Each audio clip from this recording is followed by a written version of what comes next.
Go to your blog dashboard. Under Users, click Add New.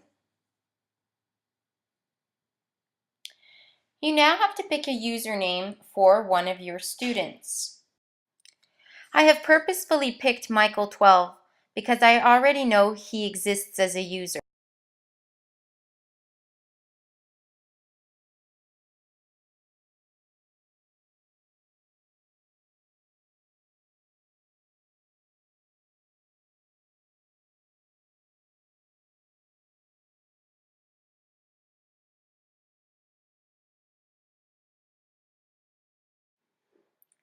Though you can't create several usernames with the same email address, you can trick the Edublogs system by using a Gmail plus method. Don't worry, Edublogs supports this method to add student users. My Gmail address is barnardoneilc@gmail.com. However, I'm going to add a plus sign and the student's name I am presently adding as a user. Change the user status to contributor and press Add New User.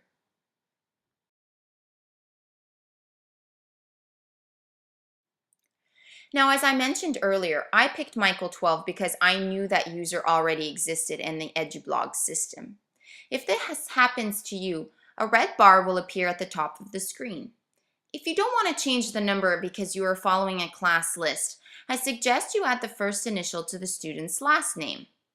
Now, you might find that even that change will reveal a user still already exists.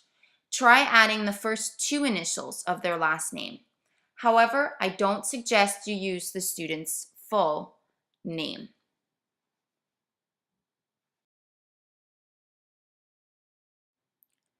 Once the user is accepted, you now have to go to your Gmail account.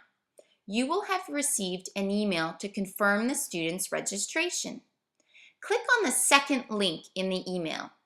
You will be redirected to your blog and given a password. You don't need to write the password down because after confirming this registration, you will receive another email outlining your username and password. At this point, you have two choices. If you are teaching an older grade, you could decide to give each of your students their username and the generated Edublogs password, which is case sensitive, by the way. However, you can also log in as a student and go and change the password for them. I suggest all passwords eventually be changed to something more user-friendly. To change a password on a student's blog, click on Edit Profile.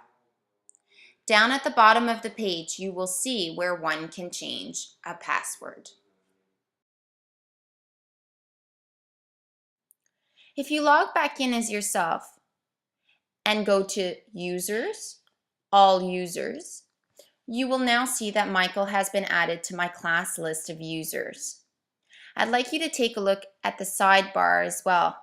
You will see that in fact, apart from my student teachers, all my student users have that same pattern, barnardoneilc plus their name @gmail.com.